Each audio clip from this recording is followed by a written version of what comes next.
He grew up actually in a very prominent Zionist family.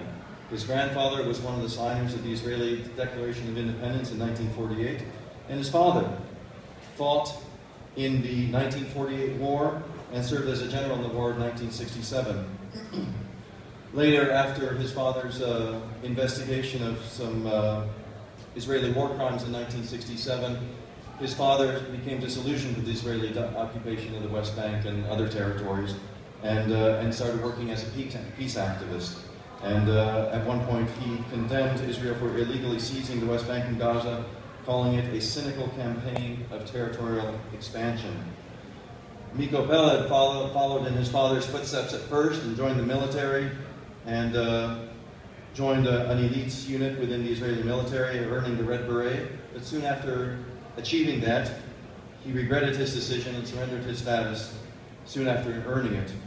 That began a period of soul-searching of many years, which eventually led him to become an outspoken advocate for peace and a single-state solution in Palestine-Israel.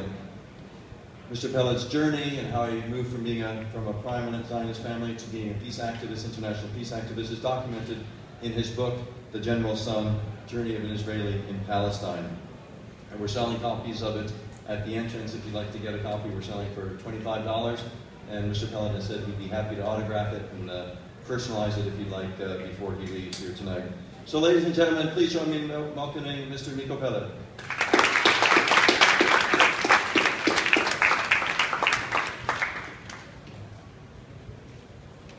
And Katie, I think you can switch the presentations now.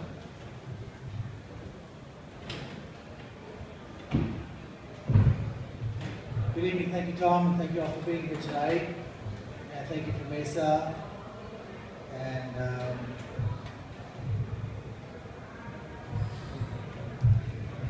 MESA and Anchor, much better. And Canadians for Justice and Peace in the Middle East for hosting this event. Let me get a show of hands here. How many people here are actually from Israel or Palestine? Can I see a show of hands? Okay, cool. How many people here have family there? Okay. Who's been there? Who's actually been there? Okay, cool. Is there anybody here who can't find it on a map? Everybody here can find it on a map easily? It's not surprising if you can't, because when you look at a map, if you look at a map of the region, what do you see? You see Africa, which is huge, and you see the Arabian Peninsula, which is huge. And you see big countries like Turkey and Iraq and Syria, and then there's a sliver of land right on the eastern coast of the Mediterranean, and the actual name of the country, whether you call it Israel or Palestine, but the actual name of the country does not fit on the country. It always covers Cyprus, because it has to be written on the Mediterranean itself. And this is to hear a balanced presentation. They're going to be sorely disappointed. And the things I say are going to be particularly painful if anybody in the audience considers themselves supporters of Israel. Because my criticism of Israel is really unforgiving. So I like to put that out there in advance, just so you can prepare yourself. But this is what's coming. Now, there's a lot of confusion about this issue of Israel-Palestine. I mean, a lot of people don't even know, forced into exile by terrorist Zionist militia, are still living like this. It's unjustifiable, it's inexcusable, and it has to be stopped. And that's why I say anybody who works and supports the Palestinian cause today will know and will remember with pride that they did the right thing. A single binational state over the entire country, governed by Israel, with exclusive rights for Israeli Jews. That's never going to change. In other words, the state of Israel, as long as it exists, will not allow that to change. This is what Israel is about. This is what Zionism is about. This is the end game. We kill more than them than they kill of us. We're doing fine. Our economy is okay. This is how it's going to be. It is ingrained in Zionist ideology and Israeli thinking. We are colonizers. We are settlers. Arabs hate us because they hate us. Arab hatred towards us is incurable. It's not rational. There's nothing we can do to change it. And therefore, we must always live by the sword. That's why we need to have the biggest army. That's why we need to have nuclear weapons. And this is how it's going to be. There's nothing we can do. So we're going to settle the land and we're going to get rid of them as quickly as we can. A Jew like myself, it is quite democratic. I can come and go as I please, I can say what I like, I can get a job, I can go to school, I can buy a house. For Palestinians who were Israeli citizens, there are laws, and there are dozens of laws. If you go to adalah.org, you can find those laws listed. There are dozens of laws that discriminate specifically, specifically against the Israeli citizens who are Palestinians, what they call the non-Jews. And they live in an entire environment of neglect and discrimination. If you think of the South in the United States, or they didn't need the laws in order for the discrimination to be. And beside that, Israel is like a huge octopus that have arms all around the world with the other Zionist Jews around the world supporting it. So it's not exactly the same situation as South Africa. And my question to you is, if you please could talk a little bit about the Bedouins in Israel and what atrocities is done to them, although they never had any violent act against Israel. Great. Another question. Over here. Just try with the mic again. Thank you for presentation. I want to suggest that even if everything you say is true, factually, the likelihood of people agreeing with you is very minimal. And I'm sure you hear this a lot. On the Palestinian side, there's been dreams of a Palestinian state for too long for them to be ready to say, fine, forget Palestine, give us Israel or something like that.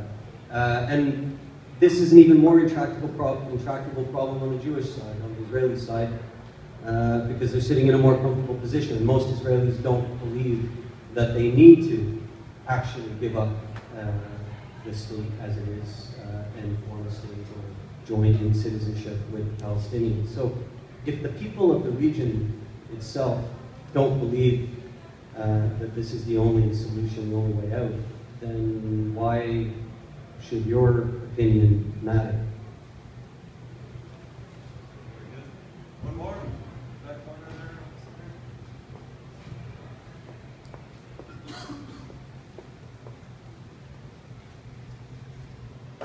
Hi. Just not to follow up on what the previous gentleman said about the unpopularity of the binational state amongst both Palestinians and Israelis. I was wondering, apart from the fact that some people might suggest it's a utopian vision, how you would suggest it actually go about being implemented. And I'd like you to take account of the 20th century and early 21st century's experienced binational states, including most recently fighting in Sri Lanka, the Czechs and the Slovaks, the dissolution of the former Yugoslavia, the Tutus in Rwanda, and actually the cessation of South Sudan 2 years ago in 2011. So basically my contention is that the history of binational states is well, not that successful. I'm wondering what you would propose to make it a success in this instance.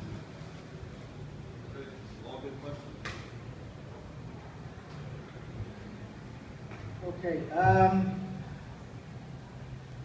Clearly the situation in Israel is not exactly the same as it was in South Africa. I would argue the situation in Israel is far more, there are a lot more possibilities for a good resolution than there were in South Africa. And we know South Africa still has a lot of problems. It's true that the Israeli government is popular, and it's true that Israel is doing business even with states like Malaysia and the Gulf and places that officially don't recognize it. And it's true that the Zionist lobby is very strong in the West. I mean, think about it. The Zionist lobby began with the generation of my grandparents. In other words, before even the state of Israel was established. So it's had many decades in order to influence education systems and governments and politics and the media and so on. This is all true. At the same time, if you had suggested 2 years before apartheid fell that it would fall, you would have been laughed out of a room. So just because things seem like they are impossible, it doesn't mean that they are impossible. The Israeli lobby is only powerful because people allow it to continue to be powerful. That can stop. When I began my remarks, I talked about student organizations, like the one here at York and other places all over North America. 5, 6 years ago, nobody heard of Palestine Awareness Week. Nobody heard of BDS, Boycott, Divestment, and Sanctions. Today, you have Students for Justice in Palestine and other organizations like it all over the place, holding massive, major events on campuses. 5, 6 years ago, there were campuses that wouldn't allow Jimmy Carter to come and speak because he said the word apartheid. Today, I come and speak in universities, and I have faculty come up to me and saying, we never thought we would hear this point of view presented at this university, a non-Zionist point of view. Things are changing. The stronghold of the Israeli lobby is changing. They are fighting a losing battle. They're investing millions and millions of dollars to combat these young students here, to combat the movement to boycott, divest, and impose sanctions on Israel. More and more universities, more and more student organizations are passing divestment resolutions. More churches are discussing this. Some churches have already passed the boycott or divestment resolutions. Things that you never would have heard 5, 6 years ago in North America. Europe is far more advanced. Today in Europe, probably the worst job in Europe today is to be the Israeli ambassador. They have to defend a policy in the state that are indefensible. They hate their jobs. The only place where the Israeli ambassador is still kingmaker is here. But that will change too. There's massive change in public opinion here in America. The stronghold of the Israeli lobby is weakening, and they're fighting a losing battle. They're on the defensive, and they know it. Otherwise, why would they worry about students on campuses? Because these students are not giving up. They're not going anywhere. They're getting stronger and smarter, and the walls they build on campus, and the checkpoints they build on campuses, and the speakers that they bring are impressive, and they are making a big change. Thousands of students that never heard of Palestine suddenly know there's a Palestinian cause. And by the way, my hat's off to all these students here at York and other universities, because in a lot of places they get beat up really badly by the administration. Not physically, I mean, but beat up and harassed, and by the pro-Israeli groups and so on. The whole anti-Semitism nonsense. So it's changing. It's changing. Massively changing. And this is why, and there are other aspects too. I mean, there's a popular resistance. If you haven't seen 5 Broken Cameras, you should see it. Either buy it or go see it. I mean, you have to see it. These young men and women that lead the popular resistance in Palestine are not going away either. This is a new form of Palestinian leadership that will never, ever surrender. They will never stop. It will only end when Palestine is free and democratic. And it's not going to happen, 5 lifetimes from now. It's going to happen in our lifetime. And if I didn't believe that, I wouldn't be here talking. So it's true that the situation is grim. A day in the life of a Palestinian, if you were to describe it to somebody on the street, they wouldn't believe you because it can't be so terrible. But it is. And the strength of the Israeli lobby and the Israeli perspective is still overwhelming, but it's changing. And I think it's a good thing. In terms of the Bedouin, it's funny. I showed this map, the partition map, at a lecture, and somebody said to me, yes, but the Negev is all desert. So it doesn't really count. The fact that Israel got the entire Negev, it doesn't matter because it's all desert. If it's desert, then why were they so fast to dislocate, to kick out, force into exile, tens of thousands of Bedouins? And if you look at the records, this is in the 50s.